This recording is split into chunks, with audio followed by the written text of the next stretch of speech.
we probably all have that one person that we know that is going through a problem, an issue at work or personal issue, and they're constantly thinking about the output, what could go wrong, what will go wrong.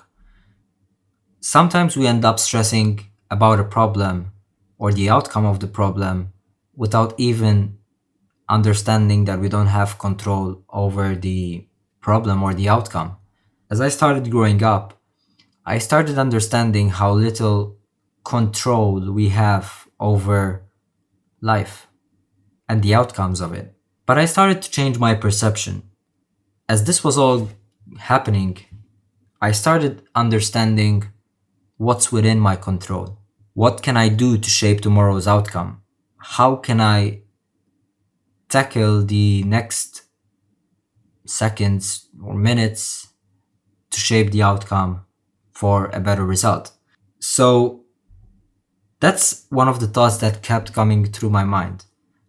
And as I got more familiar with the concept, I started understanding how by implementing changes to the inputs, you start seeing more control over the outcomes.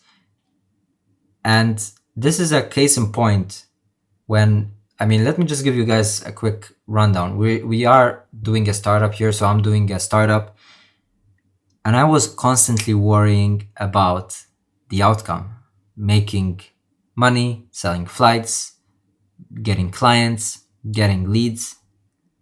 And I was constantly just wasting my valuable energy over stressing about how I'm going to do so. But I started realizing that those things are not within my control. I cannot control the outcome, that outcome. So what have I done? Basically, what I've done is I've implemented small changes that over time shaped the inputs. And what I mean by this is all I have is the present second. So what should I do now to basically get me ahead for the outcome that I want to achieve? And I started understanding how precious time is. And when you are actually under pressure, typically you tend to perform also a bit better. So by implementing changes, minor changes, mind you, about focusing on the inputs, I started feeling better about the control that I have over the whole situation. And I have this analogy where I like to, even to my friends, I like to use this a lot. We all are trying to seek something. I don't know, go after our dream career, go after our dream woman, or we're going after our whatever. But instead of seeking, you should actually build yourself up to a point where you start attracting.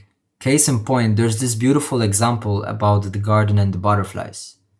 Most people live life going after trying to catch the butterflies.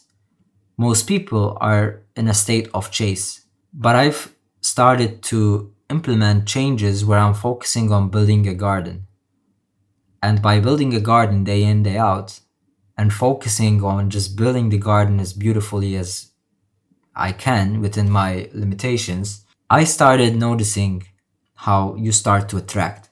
And what do I mean by this? When you work on yourself, when you're working on the brand or your business, people will start to notice and people will start coming to you to basically ask you for whatever.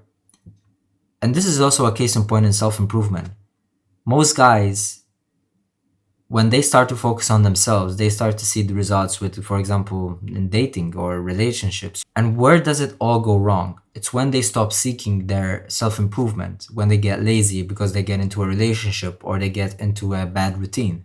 As the analogy goes, if you don't maintain the garden, the butterflies will fly away. They will go to another garden.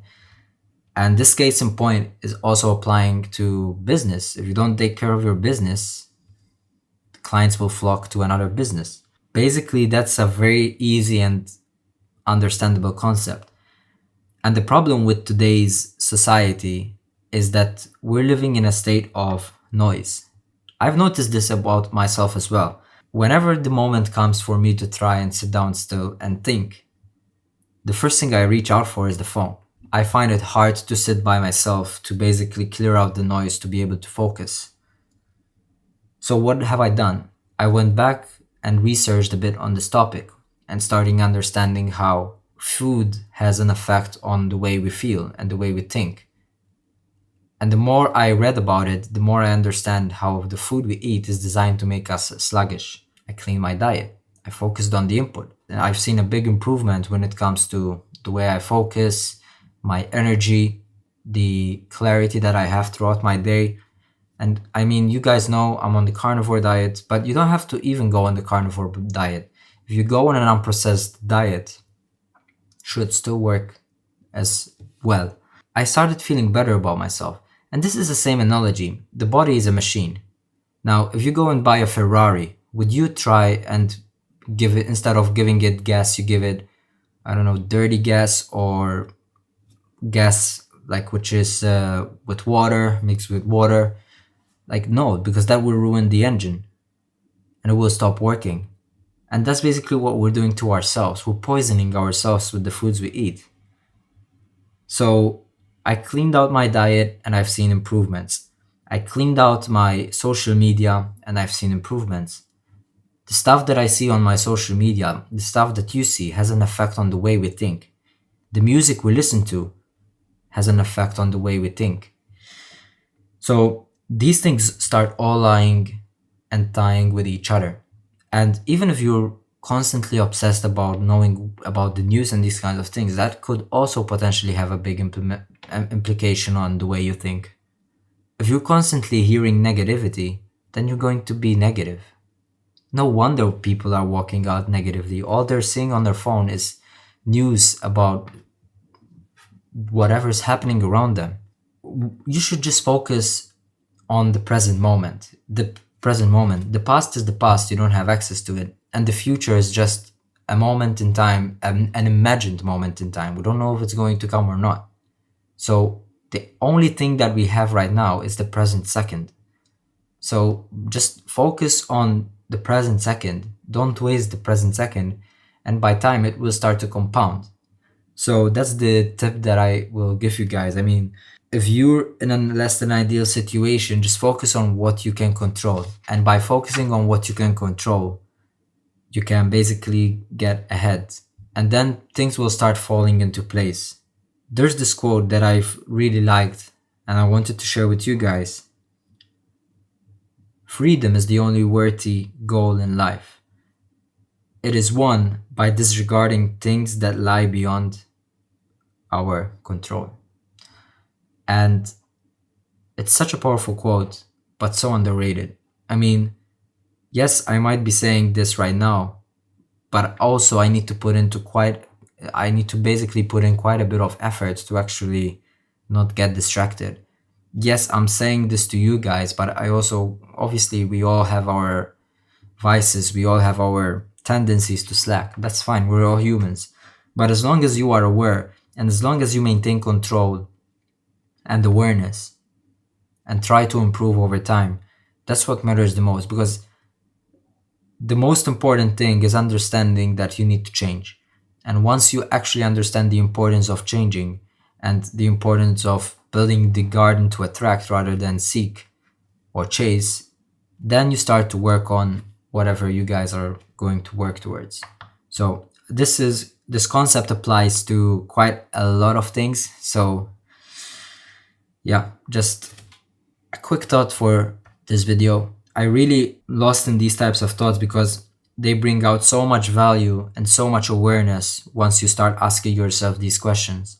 So by doing this exercise, even for me personally, I can understand where I'm lacking or what can I do to improve basically over time. So, but without further ado, this is the end of today's video. I hope you guys found it useful.